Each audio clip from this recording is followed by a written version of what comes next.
Hey everyone, I am back for the fourth fourth installment of my Q&A for the fifth anniversary of my channel. It's now a day after that anniversary, but oh well. I did put out 3 videos on the day of the anniversary, just barely. And I made those ones fairly short. Maybe I'll let this one go a bit longer. When last we spoke, and of course you want to go back and see the one where I do some of the Q&A with Quacking Duck, my daughter. But last we spoke, my daughter and I had answered one of Swamp Shark 100's questions about comic book adaptations. He also, or she, I don't actually know Swamp Shark. I have to check out and see if he or she has a channel with comic book videos. How much has making videos influenced how you read or think about comics? And there's so many different ways. I think it really has changed me. Not, at my core, at my heart, but there's lots of little ways in which I read and think about comics more, but basically a greater volume to begin with, and spending more time thinking about it, and because you're in a conversation with a lot of other people, because that's why I do these videos, to be in a conversation, even though I'm the type of person who likes to yak a lot. So if I'm in an actual conversation, I may interrupt people too much, but I still listen to what everyone else says on their videos, and my things I say are a response in a way. So when you talk about something more, you realize what you think, actually, or at least those of us who are verbal people do. So the process of talking about something, or the process about writing something, actually is a thinking process. So I'm literally thinking about comics way more. And also, I think while I'm reading a comic and a stray thought goes through my head, back before I made videos, I would have that thought and then it would kind of flutter away. And now I try to say, oh, I hope I remember that for when I make a video. And sometimes I do remember what my stray thoughts. And a lot of my videos are just a collection of my stray thoughts. So I'm collecting my stray thoughts. I'm remembering my thoughts. I can go back and play them again and see what I thought. And that further kind of not sets in cement what those thoughts are, but keeps that train of thought rolling. So the whole process of thinking about comics has become a way bigger process. And that's probably just a small part of the whole thing. But yeah, it's made me love comics more, and at times be more critical of comics, but I think more made me love comics more. So that is a great question, a key question to after doing this for 5 years. So a very good one.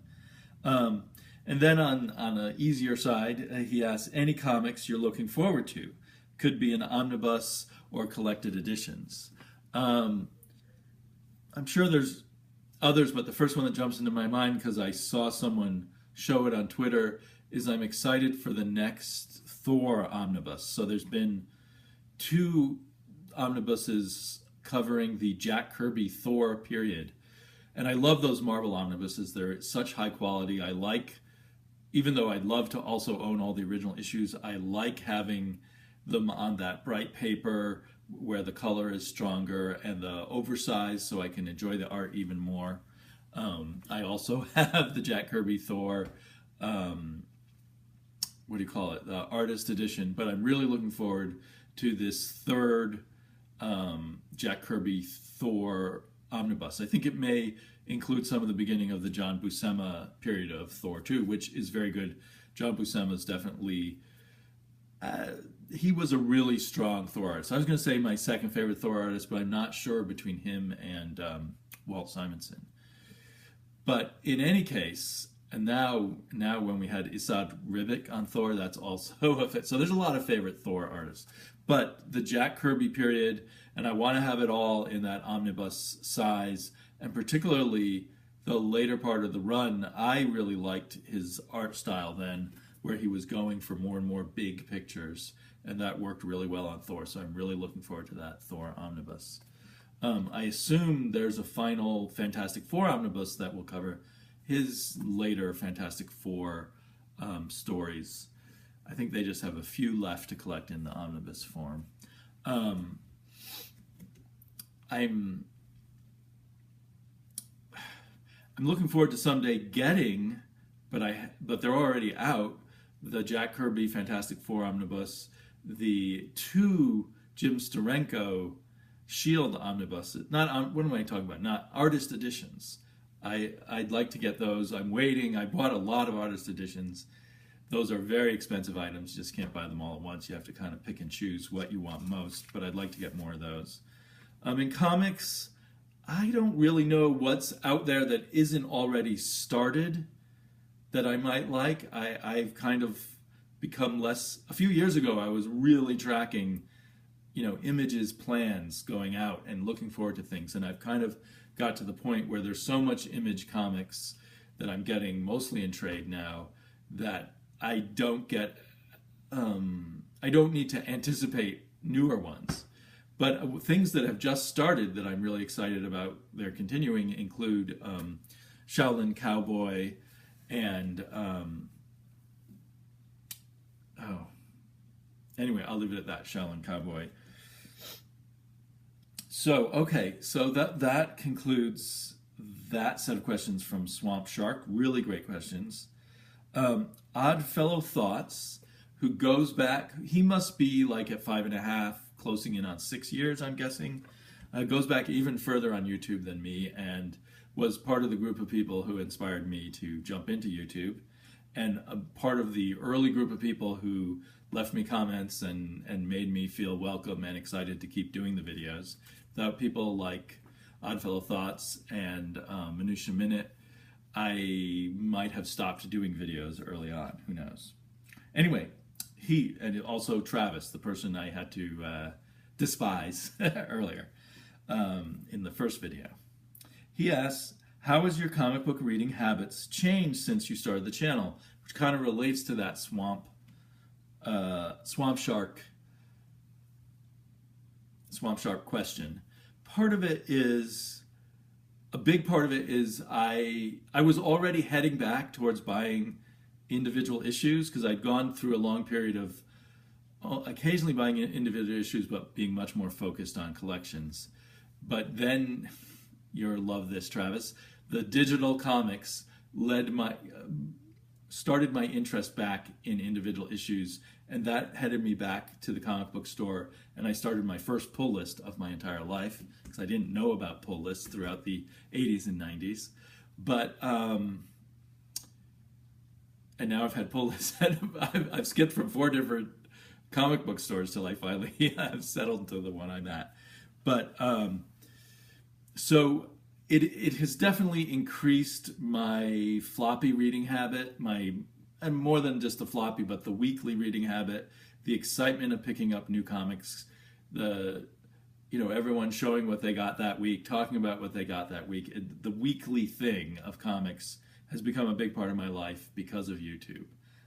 It might have been a small part of my life as I was already heading back to the comic book store as I started going here on YouTube. But I suspect that I would have not been as focused on this weekly rhythm. And that has caused me to be more focused on the comic book news. Like, I used to peruse it occasionally. Now I kind of glance at it every day. Part of that is Twitter too, because a bunch of us, including Travis, as the Gaunt Man on Twitter, talk about current comic news quite a bit.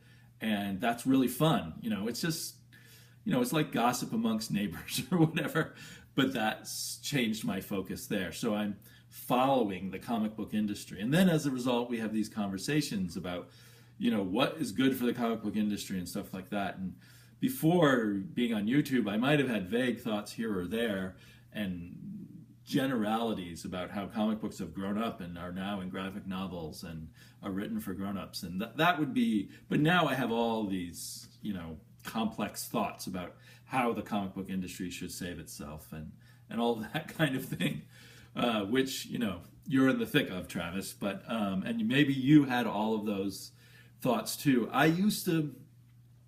There was a period in the early to mid 90s, no, probably starting in the late 80s, where I read a lot of magazines like the Comics Journal that were extremely critical of the comic book industry and had really in-depth interviews with artists and about their whole careers and stuff. And so that I probably had a period there where I was spending more time, but still not nearly as much, because the way modern social media works, you can constantly be focusing on your hobbies if you want. So it's the whole social media thing for me, which is basically centered around YouTube and Twitter, has kept me in a constant conversation of comics rather than something that was on a much longer periodic kind of thing where I would read these zines like Comics Journal and think more critically about comics and the art form of comics. But it was just on a slower, longer pace. And actually, when I was, excuse me, when I was, I'm not sure at what age I discovered it, but I was getting the Comics Buyer's Guide and then buying fanzines through the Comics Buyer's Guide ads back in the 70s. I was also involved in this sort of overly intense thinking about comics. And then I had a lot of time, so a lot of it was just by myself looking at comics and examining them and reading very closely anything I could find about comics. But that was very different than this.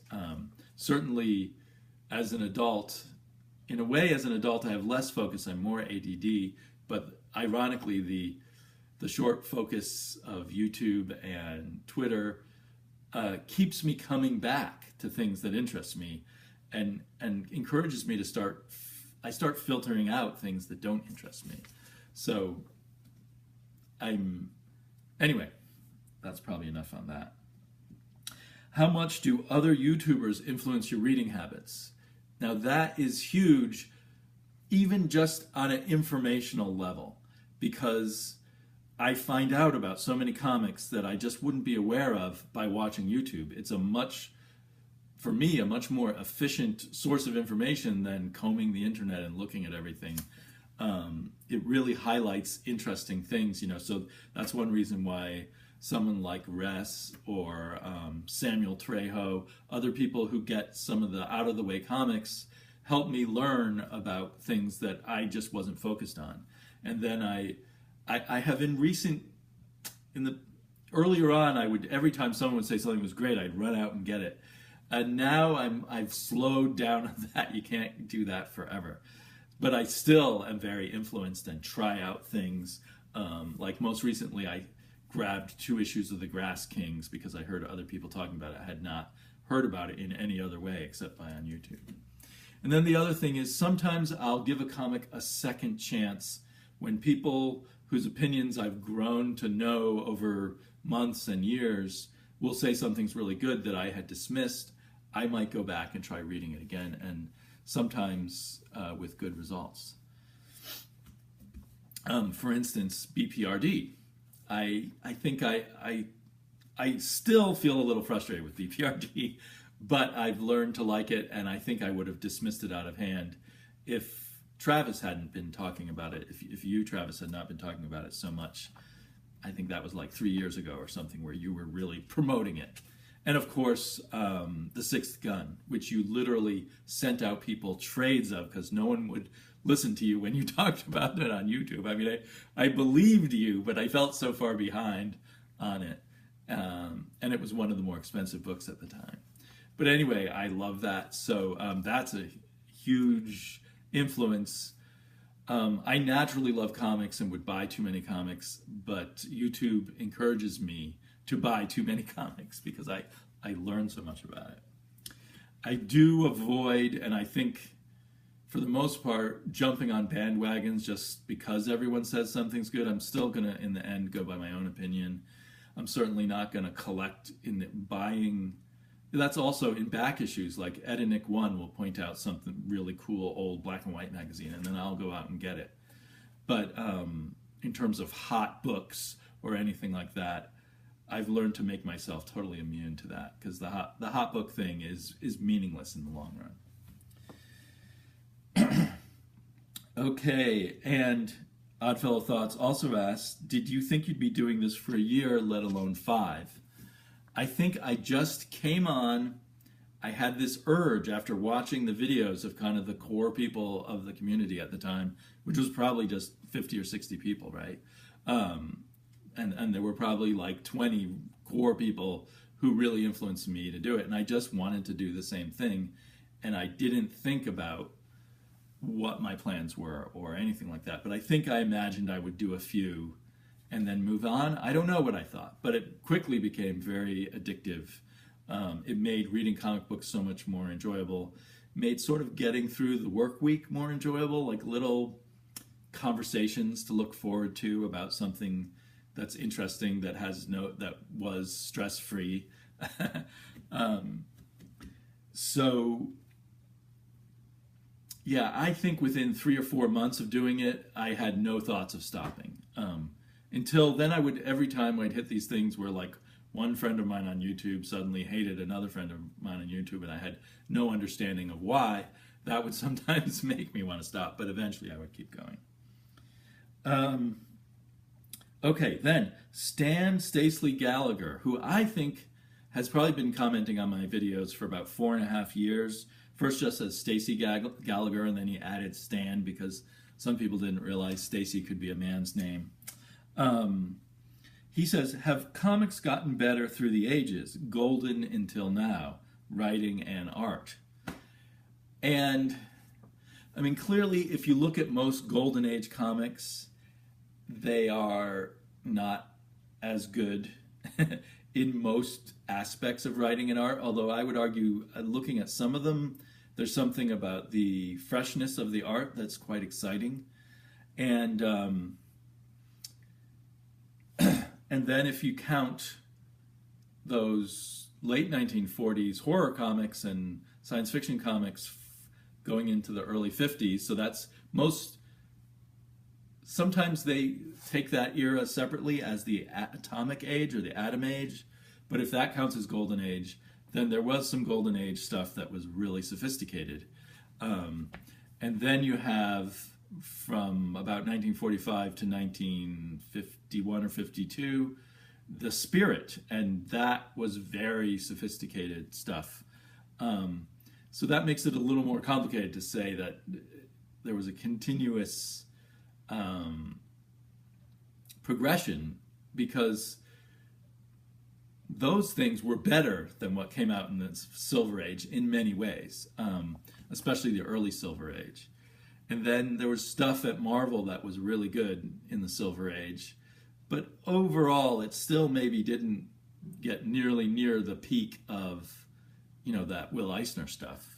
But overall I'd say yes, you see a steady progression, but then maybe a downturn in the Bronze Age, unless you look at specifics, like there are specific very good points in the Bronze Age, but there was a lot of stuff that was on average worse than the average stuff in the Silver Age, I think, looking back on it.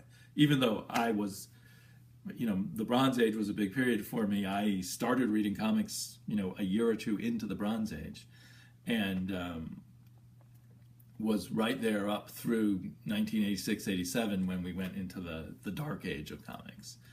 But I think overall, the quality of writing, if you just go from the golden to the silver to the best of the Bronze Age and then onwards, the writing has continuously gotten better. The art, I think, has been very up and down. You look at some of the Silver Age art and it's way better. Still, if I look at Gil Kane Spider-Man inked by John Romita, that's way better than most other Spider-Man art, in my opinion, that has come since. But there is a lot of sophistication in the art now, and there's a lot of amazing artists out there. It's much more individual and varied. So I'd have to say a qualified yes, that the art has gotten better too, although we had a huge dive in art, in my opinion, in the 90s. Although, again, there were individual cases that didn't follow that. And perhaps a dive in the writing. Although the 90s also featured all the amazing focus on writing in Vertigo. So, yeah, it's all over the map. But but as a general rule, we see a progression. The Golden Age and the Silver Age, they were still kind of creating the language of comics, and now we have generations of people who come in with deep knowledge of that language and do new things and interesting things with it and play with it. As you get more sophisticated, there's less of the raw energy, and that's kind of sad. And it's hard to bring that back. So yeah, there's great questions, Stanley. I could do several whole videos just on that. And then Max Washington Songs, who I don't know how he discovered my channel, and he obviously likes comics, but his channel is music, his own music, and doing cover songs, which he does in his own style and his own songs. I really enjoy his music, but I would not have discovered his channel if he had not commented on mine, because I don't go out looking for music channels, unfortunately. But he asks, have there been comics where you liked the artwork and didn't love the writing, and vice versa? And definitely yes. There's been lots of comics where I love the art, but was just sort of on the writing. So many that it's hard for me to think of a specific example. But when one thing that the 70s had, especially the Bronze Age, the early part of the Bronze Age, was the rise of a different kind of artist who spent more time on their art. Bernie Wrightson, and Barry Windsor Smith, and other people like that. Many of them would move away from art and more sell prints and fine art kind of stuff. And those artists were often so much better than the scripts that they were writing for, that they were drawing for, particularly in the Bronze Age. So there's a lot of that there, I think. And then, you get a lot of those Vertigo books. I didn't always like the art in them. When I did the reread of Animal Man, and I don't mean to be mean to the artist Chaz Turog, but it really felt like the art was way behind the writing there. Not that the writing was perfect at that point. Grant Morrison hadn't fully developed, I would say, when he was doing Animal Man. But it often is emphasized that the art isn't so good when there's a brilliant cover, like you have a Brian Boland cover, and then this kind of watered down, hastily done art on the inside. And lately it feels like there's a lot of comics out there where the art outshines the writing, even though the writing's not bad. So it's more rare that we get really bad writing with great art, but we do get sort of okay writing with great art on quite a frequent basis. Say Rumble. I love the art in Rumble. John Arcudi's writing on that is okay. It's kind of a ramble, a slow build. It's not like blow my mind great writing, but it is blow my mind great art. He says he experienced that with Watchmen and on some more recent ones like Squirrel Girl. Because I read Squirrel Girl with my daughter, I've learned to accept the art there. I did have trouble with it at first, but now I'm kind of used to it. But it's definitely more a writer's comic. But that artist is still suited to the kind of writing he's doing, I believe. On Watchmen, I have to say, when I first saw Gibbons' art, it seemed dull and small. But over time, I've thought it was brilliant. And I've become kind of, even his lesser work, there's something really satisfying. Like, I'm so excited when I find some old, what's it called, from 2008, some old 2000 AD story that's drawn by Dave Gibbons. Gets me really excited now. So I tend to, probably when the bad art is in with the good writing, well, I don't think Dave Gibbons is bad, but anyway, the good writing can help you appreciate the art, and sometimes the art can help you appreciate the writing over time. Do you feel that Stan Lee is a villain, as many believe, that he screwed over Ditko on the co-creating of Spidey? When he puts Ditko, of course, created the costume and co-plotted many issues. He thinks that he deserves co-creating credit. Did Ditko create the costume, just an aside, or did Jack Kirby create the costume? Because the first cover was by Jack Kirby, and didn't they usually do the covers first? I don't know. And supposedly Kirby had...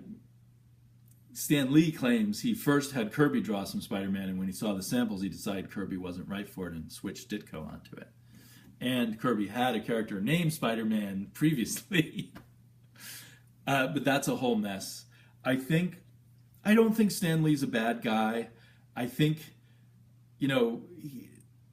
Marvel Comics, under his editorship, transformed superhero comics and saved superhero comics and created the comic book industry that we know today. So he deserves a lot of credit. He was working within a framework in which artists weren't credited at all, and he started crediting artists.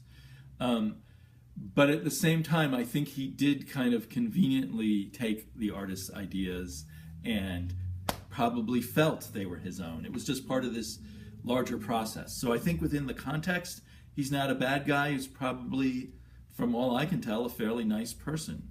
But, as we re-examine what really happened, maybe he should re-examine it a little more himself. But at this point, it would be kind of embarrassing for him. He's taken all this credit. He used his bombastic personality to promote the comics. I loved the Stan Lee personality of Marvel Comics, throughout up until the late 70s, early 80s, when that personality seemed to wash away. So he created something there that was powerful. So I don't think of him as a bad guy, but I do believe that a lot came from Jack Kirby and Steve Ditko, especially Jack Kirby. Steve Ditko maybe was a little better at asserting his rights because he got plotting credit and Kirby never did. And why that is, I don't understand. But Stan, I think, was just a busy man, and you had to stand up to him and say what you really wanted, probably, to get it. Lastly, how do you feel about Sanctuary Cities? LOL, just kidding, because I said no politics. They got 2 political questions, but I'm not going to say how I feel about Sanctuary Cities because I have no idea how I feel about them. Okay, I'm going to take a break, and I'll be back. I'll probably combine the 2 videos to continue this really long video. Coming up, questions from LaRasa, and Mercy, and Russ Works, and Gotham Central, Luke, and Read'em, Steven, and Mind the Comics, and Edward 2962, and Jared Osborne, and Gore Vidal, all to come.